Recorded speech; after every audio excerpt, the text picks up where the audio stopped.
Hey, what's going on, everybody? Austin here, and in this video, we're going to be talking about the reaction to my terrible predictions from this year's NFL playoffs. So, as you can see here, these are the predictions that I have now. Every single game was decided by either overtime or one field goal. So, a win versus a loss, like if I had it close, like Kansas City, Buffalo, it could have been very close to that. There was one team, I want to say I got this right. Let's go take a look at the Los Angeles Rams versus the Tampa Bay Buccaneers. If it had not been for 4 fumbles that the Rams uncharacteristically committed against the Tampa Bay Buccaneers, that game would have been 36-6.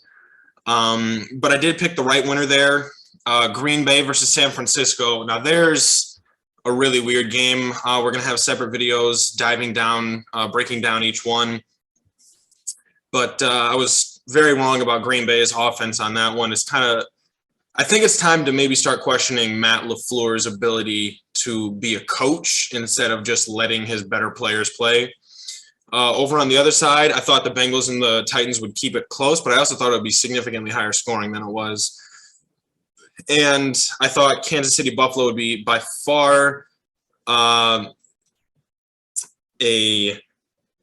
as good of a game as it was. It was fantastic. I definitely thought Buffalo was going to dominate more than Kansas City allowed them to. And let's just be real here. Those last 2 minutes in overtime were crazy. The Kansas City Chiefs receivers, I've never seen bigger domination from them.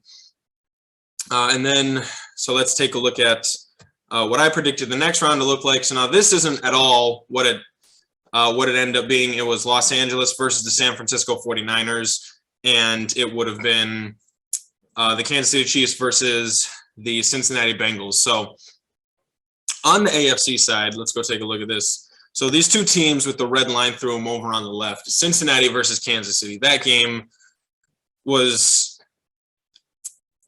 almost identical to the game that they played in the regular season. It was crazy that way. And in true fashion, Cincinnati just kind of seems like the team of destiny.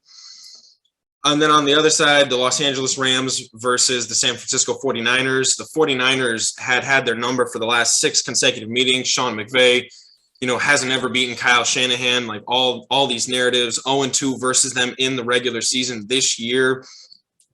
They go down.